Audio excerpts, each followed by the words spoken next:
नमस्कार। कभी कभी इतिहास अपनी पुरानी उस स्थिति में लौटता है जहां कभी उसने अपने सफर की शुरुआत की थी। और ये मौका कहते हैं प्रकृति इंसान को भी देती है, खासतौर पर तब जब उसे अपनी गलती का एहसास हो। 2013 में जो कुछ हुआ था, क्या 2025 में वो होगा? बात राजनीति की है और दिल्ली विधानसभा चुनाव की है। यूं तो देश के मतदाताओं की आज एक आदत हो गई है, वो जिस भी पार्टी को बहुमत देते हैं, भरपूर देते हैं, अब वो त्रिशंकु जैसा रिजल्ट नहीं देते। और दिल्ली की बात करें तो 1993 में पहली बार भारतीय जनता पार्टी अपनी सरकार बनाने में कामयाब हुई थी, तब वो पूर्ण बहुमत लेकर आई थी। और फिर 1998 में, 2003 में और 2008 में कांग्रेस पार्टी अपने पूर्ण बहुमत के साथ सत्ता में आई थी और शीला दीक्षित मुख्यमंत्री रही। 2013 में पर जो विधानसभा के चुनाव हुए, ये वर्ष बस अपवाद रहा जो नतीजा त्रिशंकु विधानसभा के रूप में सामने आया था। पर 2015 और 2020 में आम आदमी पार्टी को एक तरफा बहुमत मिला था। 2025 के शुरुआत में ही दिल्ली राज्य विधानसभा चुनाव की घोषणा हुई और दूसरे महीने में इसके रिजल्ट की घोषणा हो जाएगी। 2013 के विधानसभा चुनाव के नतीजों ने एक तरीके से देश की राजनीति में एक बहुत बड़ा परिवर्तन ला दिया था, क्योंकि उस चुनाव में आम आदमी पार्टी के रूप में एक नई नवेली राजनीतिक पार्टी ने कदम रखा था और पहली बार में ही उसको 28 सीटें मिल गई थी। भारतीय जनता पार्टी हालांकि सबसे बड़ी पार्टी के रूप में उभरी थी, उसकी 32 सीटें आई थी। कांग्रेस पार्टी तीसरे स्थान पर खिसक गई थी, उसकी 8 सीटें आई थी। अब आम आदमी पार्टी के नेता अरविंद केजरीवाल ने वैसे तो एक घोषणा की थी, अपने बच्चों की कसम तक खाई थी कि वो किसी भी हाल में कांग्रेस पार्टी से कोई समर्थन नहीं लेंगे। पर बात सिर्फ आम आदमी पार्टी के अकेले की नहीं थी, सवाल तो यहां कांग्रेस पार्टी का भी था। कांग्रेस पार्टी का शुरू से ही ख्वाब रहा, उसकी कोशिश रही कि किसी भी राज्य में या केंद्र तक में जहां तक सरकार बनाने की बात हो, भारतीय जनता पार्टी को उससे दूर रखा जाए। और इसके लिए कांग्रेस पार्टी कोई भी कुर्बानी देने के लिए हमेशा तैयार रही।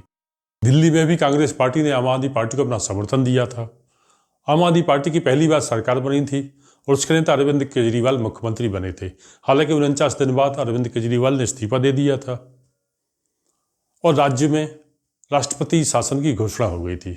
इसके बाद 2014 में लोकसभा के चुनाव हुए थे और पहली बार भारतीय जनता पार्टी अपने दम पर बहुमत लेकर केंद्र की सरकार तक पहुंची थी।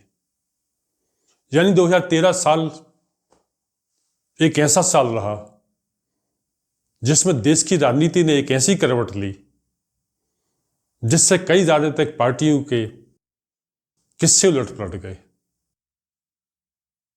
कहां 2013 में दिल्ली में भी कांग्रेस की सरकार थी, केंद्र में भी कांग्रेस की सरकार थी, पर बदलाव की शुरुआत तो 2013 में ही हुई जब दिल्ली राज्य विधानसभा चुनाव के नतीजे आए।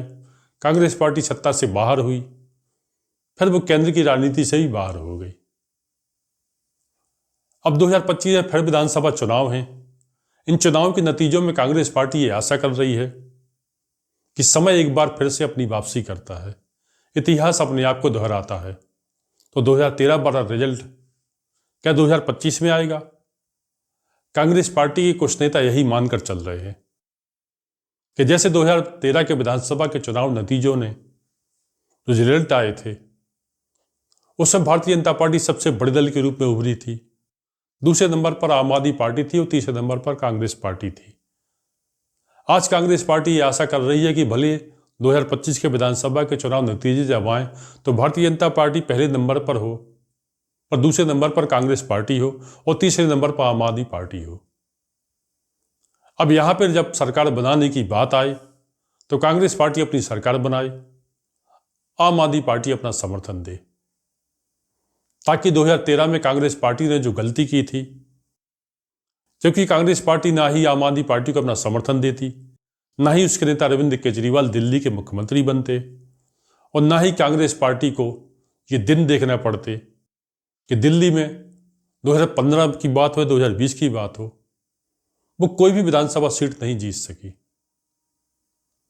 अब 2025 के चुनाव नतीजों में कांग्रेस पार्टी ये आशा कर रही है कि उसने जो गलती 2013 में की थी उसका सुधार करे वो, और उसके सुधार में सबसे बड़ा कदम वो यही मान रही है कि सरकार उसकी हो और समर्थन आम आदमी पार्टी से हो, या फिर नतीजे ऐसे आए कि भले दिल्ली में आम आदमी पार्टी की सरकार बने,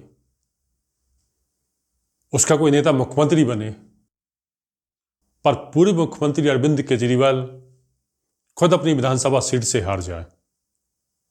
कांग्रेस पार्टी की ये मंशा में ये राज छुपा हुआ है। यही वो रास्ता है जिससे कांग्रेस पार्टी, चाहे राज्य की बात हो या राष्ट्र की बात हो, राजनीति में अपनी पुरजोर वापसी कर सकती है। उसकी वापसी के लिए कांग्रेस पार्टी इन्हीं नतीजों की आशा कर रही है। इसलिए पार्टी ने अपने शीर्ष नेताओं को दिल्ली चुनाव के मैदान में उतार दिया है। साथ ही उसके दिल्ली के कार्यकर्ता भी अपना पूरा दमखम लगा रहे हैं।